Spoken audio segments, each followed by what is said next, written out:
Good morning 12th class. हमने कल हमारा lesson number 6 on reading in relation to literature पढ़ा था, जिसमें हमने अम्यूज़मेंट और स्टडी के अंदर डिफरेंस को पढ़ा था और ये भी पढ़ा था कि एक अच्छा रीडर जो है कैसे किसी बुक्स को पढ़ सकता है और एक अच्छी बुक की क्या वैल्यू होती है। ये भी पढ़ा था हम लोगों ने कि हर एक बुक की वैल्यू जो है वो एक साइंस की बुक की जैसे ही होती है और हर एक बुक को हमें एक साइंस की बुक की तरह ही ध्यान से पढ़ना चाहिए। अब इसके आगे से the first thing which a scholar should bear in mind is that a book ought not to be read for mere amusement। जो पहली बात एक विद्वान को अपने दिमाग के अंदर अपने मन के अंदर बिठानी चाहिए वो यह है कि किसी भी किताब को सिर्फ अम्यूज़मेंट के लिए नहीं पढ़ा जा सकता। Half educated person read for amusement. जो अर्ध शिक्षित लोग होते हैं वह बुक्स को सिर्फ अम्यूज़मेंट के लिए मनोरंजन के लिए पढ़ते हैं and are not to be blamed for it. और इसके लिए उनको ब्लेम भी नहीं किया जा सकता। They are incapable of appreciating the deeper quality that belong to really great literature. क्योंकि ये जो हाफ एजुकेटेड पर्सन होते हैं यह इनके अंदर इतनी कैपेबिलिटी नहीं होती, इतनी योग्यता नहीं होती है कि वो जो एक महान साहित्य जो होता है उसके जो अंदर की जो मीनिंग होती है उसकी गहराई में छिपी हुई मीनिंग को, उसकी गहराई को, उसकी जो गुणवत्ता है उसको पहचान सके और उसकी तारीफ़ कर सके, उसको अप्रिशिएट कर सके। But a young man who has passed through a course of university training should discipline himself. लेकिन एक यंग व्यक्ति, एक युवा व्यक्ति जिसने अभी अभी अपना यूनिवर्सिटी कोर्स कंप्लीट किया है, जिसने अभी अभी अपनी यूनिवर्सिटी की एजुकेशन कंप्लीट की है, उसको स्वयं को अनुशासित करना चाहिए at an early day never to read for mere amusement. और अपने लाइफ के अर्ली दिनों के अंदर ही उसे अपने आप को अनुशासित कर लेना चाहिए और बुक्स को सिर्फ केवल अम्यूज़मेंट के लिए नहीं पढ़ना चाहिए। And once the habit of discipline has been form. और अगर उस व्यक्ति के अंदर, यंग मैन के अंदर एक बार ये अनुशासन की आदत बन जाती है, he will find it impossible to read for mere amusement. तो वो कभी भी किसी भी बुक को केवल मनोरंजन के लिए नहीं पढ़ेगा, यानी कि उसके लिए असंभव हो जाएगा कि वह किसी भी बुक को सिर्फ मनोरंजन के लिए पढ़े। He will then impatiently throw down away book from which he can not obtain intellectual food.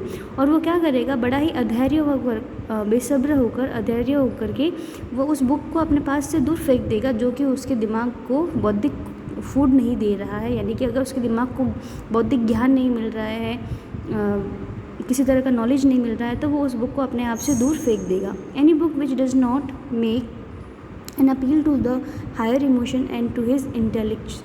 और ऐसी कोई भी किताब जो कि उसके इमोशंस को अच्छी नहीं लगती है, उसके मन को अच्छी नहीं लगती है और उसको बौद्धिक खाना नहीं दे रही, उसकी बुद्धि को नहीं बढ़ाती है, तो वो उस बुक को नहीं पढ़ेगा। ये कब होगा, जब वो अपने आप को डिसिप्लिन कर देगा, यानी अनुशासित कर लेगा और अपने अंदर जो एक हैबिट को जो है वो डेवलप करेगा और वो हैबिट होगी किसी भी बुक को अच्छे से पढ़ना।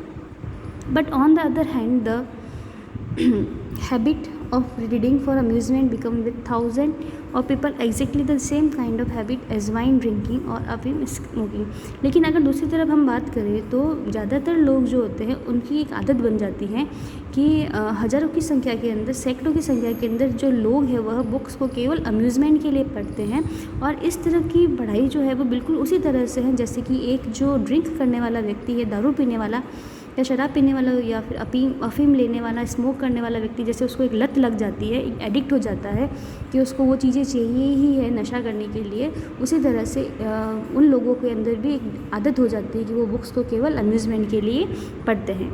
It is like a narcotic. यह एक नशे के समान है। Something that help to pass the time. ऐसी चीज़ें जो उनके समय को पास करने में मदद कर सके। Something that keeps up a perpetual condition of dreaming. ऐसी चीज़ें जो कि उनको कंटिन्यू सपनों के अंदर बनाए रखे, यानी कि उनको कंटिन्यू सपने देखने की आदत हो जाती है।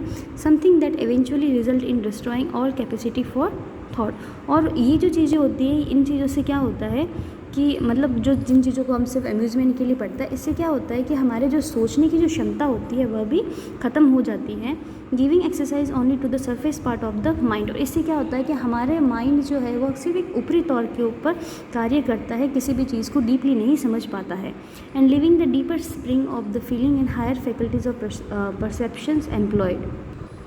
और इससे क्या होता है कि जो हमारे भावनाएं जो होती हैं, हमारी जो फीलिंग्स जो होती हैं और हमारा जो विवेक होता है, उसकी जो शक्तियाँ होती हैं वह हमारे काम में ही नहीं आती, और इस तरह से वो जो है वो अनएम्प्लॉय हो जाता है, यानी कि उनके पास से कोई, जब किसी व्यक्ति को कोई काम नहीं करेगा तो वो क्या हो जाएगा, बेरोज़गार हो जाएगा। तो उसी तरह से अगर हम हमारे दिमाग को काम में नहीं लेंगे, सिर्फ उसको मनोरंजन के लिए ऊपरी सतह पर अगर वो कार्य करेगा तो वह जो है वह एम्प्लॉय होते हुए भी अनएम्प्लॉयड रहेगा। The test of a great book is whether we want to read it only once or more than once. एक अच्छी बुक की परीक्षा तभी होती है जब हम ये देखते हैं कि उस बुक को हम एक बार पढ़ रहे हैं या एक से अधिक बार पढ़ना चाहते हैं। यानी कि एक बुक जो है वो महान बुक तभी बनती है जब कोई व्यक्ति उसको एक से अधिक बार पढ़ना चाहे, और यही उसकी परीक्षा होती है। Any really great book we want to read the second time even more than we wanted to read it the first time. कोई भी एक जो महान बुक होती हैं जिसको हम लोग पहली बार पढ़ते हैं, तो वो जब पहली बार पढ़ी जाती है तो उससे कहीं ज़्यादा जो है वो हमें सेकंड टाइम पढ़ने पर वो अच्छी लगती है और हम उसको पढ़ना चाहते हैं। And every additional time that we read it we find new meaning and new beauty in it. और जब कभी भी हम फ्री बैठे होते हैं या फिर जब कभी भी हमारा पास जो अतिरिक्त समय होता है उसके अंदर हम उस बुक को पढ़ते हैं, तो वो बुक जो है हमें हर बार वो एक नया मीनिंग देती है और हम वो एक अलग ही सुंदरता निखर के उसके सामने आती है। A book that a person of education and good taste does not care to read more than once is very probably not worth much। एक किताब जो कि एक पुस्तक जो कि शिक्षित होती है, यानी कि एक शिक्षित व्यक्ति और एक रुचिकर व्यक्ति जो किताबों को पढ़ता है, लेकिन अगर वो किसी किताब को दूसरी बार नहीं पढ़ना चाहता है तो इसका मतलब ये है कि वो किताब जो है वह इतनी अच्छी नहीं है। But we can not consider the judgement of a single individual infallible. लेकिन हम किसी भी एक व्यक्ति की राय के ऊपर किसी भी बुक का जजमेंट नहीं कर सकते हैं। The opinion that make a book great must be the opinion of many. एक किताब को ग्रेट बनाने के लिए एक व्यक्ति का ही ओपिनियन नहीं चाहिए, उसके लिए हमें बहुत सारे लोगों की राय की आवश्यकता होती है। For even the greatest critic are apt to have certain dullness. और यहाँ तक कि जो हमारे महान आलोचक हुए हैं वह भी जो है वह एक दूसरे की जो कमजोरियाँ होती है, जो हमारे महान क्रिटिक्स जो होते हैं वह भी, उनके अंदर भी कुछ निश्चित कमजोरियाँ होती है। Carlyle for example could not endure Browning. का एग्जाम्पल के रूप में यहाँ पे कार्लियर का नाम दिया हुआ है कि जो कार्लियर है वह ब्राउनिंग को सहन नहीं कर सकता, यानी कि ब्राउनिंग की लिखी हुई जितनी भी पोएम्स और जो वर्क है उसको कार्लियर जो है वो बिल्कुल भी बर्दाश्त नहीं कर सकता है। Byron could not endure some of the greatest of English poet. और यहाँ तक कि बायरन जो है वह भी इंग्लिश के ऐसे बहुत सारे पोइट्स जो हुए हैं उनको बिल्कुल भी बर्दाश्त नहीं कर सकता है। A man must be many sided to utter a trustworthy estimate of many books. एक व्यक्ति जो कि बहुत सारी किताबों का मूल्यांकन करता है उसको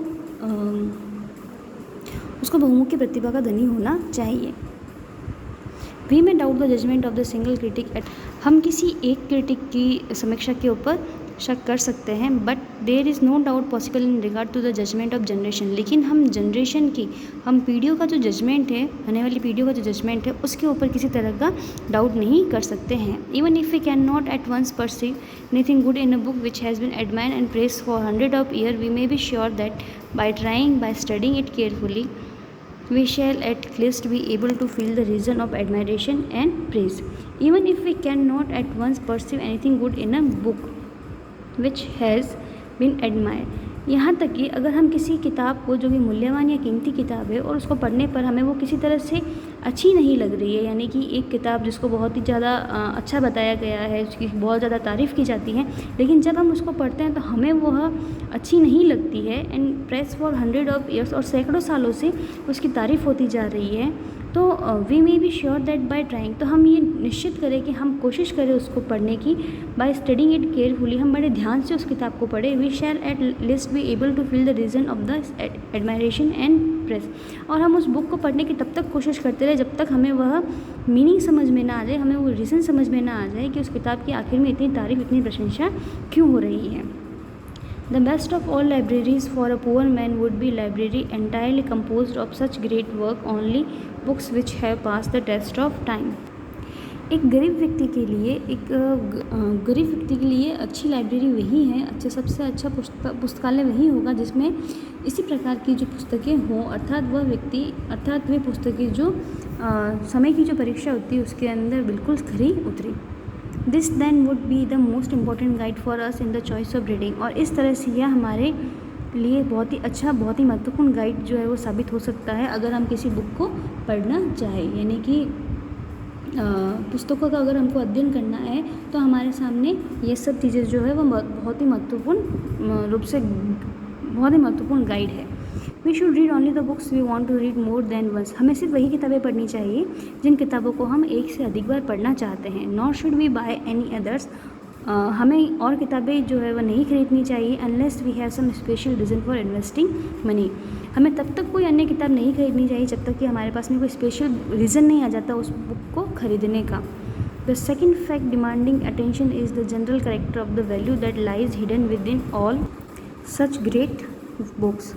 और उसका सेकेंड फैक्ट यह है, सेकेंड फैक्ट जो है वह है वैल्यू, यानी कि एक बुक, एक जो सामान्य गुण जो होता है, एक सामान्य लक्षण जो होता है वो हर एक अच्छी पुस्तक के अंदर छुपा हुआ रहता है। They never become books. किताबें जो होती है वो कभी भी बूढ़ी नहीं होती है। देयर यूथ इज़ इमॉर्टल, क्योंकि उनकी जो यूथ है, उनकी जो युवा अवस्था है वो हमेशा अमर रहती है। A great book is not apt to be comprehended by a young person at the first reading. एक अच्छी किताब को कभी भी एक यंग पर्सन के द्वारा पहली ही बार पढ़ने पर उसको विस्तार से नहीं समझाया जा सकता, उसको व्यापक रूप से नहीं बताया जा सकता, accept in a superficial way.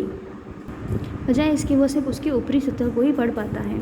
Only the surface narrative is absorbed and enjoy. और ऊपरी सतह को पढ़ते हुए वो जो नरेटिव होता है वह उस बुक को एब्जॉर्व करता है, पढ़ता है और उसको एंजॉय करता है। तो ऐसा व्यक्ति जो होता है वो कभी भी किसी किताब को व्यापक रूप से नहीं बता सकता है। No young man can possibly see at first reading the qualities of a great book. कोई भी यंग व्यक्ति जो है वह किसी भी ग्रेट बुक की जो क्वालिटीज़ जो है वह एक बार पढ़ने पर नहीं देख पाता है। Remember that it has taken humanity in many cases 100 of years to find out all that there is in such a book. ध्यान रहे कि किसी भी किताब के अंदर के गुण को निकालने के अंदर सैकड़ों साल लगे हैं, यानी कि एक अच्छी बुक को बनाने के लिए सैकड़ों साल जो है उसके अंदर इन्वेस्ट किए गए हैं। But according to a man experience of life the text will unfold new meaning to him. लेकिन अगर हम एक मनुष्य के लाइफ के एक्सपीरियंस के बारे में बात करें तो ये जो शब्द है वह उसके सामने नई मीनिंग जो है वो, लेकिन जैसे ही किसी व्यक्ति को अपनी लाइफ का एक्सपीरियंस होता है तो उसको वो जो शब्द किताब के जो शब्द होते हैं उनका जो एक अलग ही अर्थ निकल करके सामने आता है, यानी कि वह उन शब्दों को अपने लाइफ से रिलेट करता है और उनका मीनिंग जो है वो धीरे धीरे समझने लगता है। The book that delight us at 18। एक ऐसी किताब जो कि हमें 18 साल की उम्र में आनंद प्रदान करती है। If it be a good book, यदि वह एक अच्छी किताब है, will delight us much more at 25। तो वो हमें 25 साल की उम्र में और ज़्यादा खुशियाँ देगी। And it will prove like a new book to us at 30 years of age. और 30 साल की एज के अंदर वो किताब जो है वो हमारे लिए एक नई किताब बन करके साबित हो जाएगी। At 40 we shall read it. 40 साल की एज के अंदर हम उस किताब को दोबारा पढ़ेंगे। Wondering why we never saw how beautiful it was before. और हम ये आश्चर्य करेंगे कि हमको इस किताब की इतनी सुंदरता पहले क्यों नहीं दिखाई दी। 50 और 60 years of age the same facts will repeat themself. और 50 और 60 साल की एज के अंदर ये जो सारे फैक्ट्स हैं ये अपने आप को रिपीट करेंगे। A great book grow exactly in proportion to the growth of reader's mind. एक अच्छी किताब जो होती है वो हमेशा जैसे जैसे मनुष्य का जो माइंड है वह विकसित होता जाता है उसी के अनुपात में वह बढ़ती जाती है, यानी कि जैसे जैसे मनुष्य जो है वो मैच्योर होता जाता है वह उस किताब की मीनिंग्स को समझने लगता है और उसका जो है उसको वो किताब जो है उतनी ही मीनिंगफुल और ब्यूटीफुल लगने लगती है।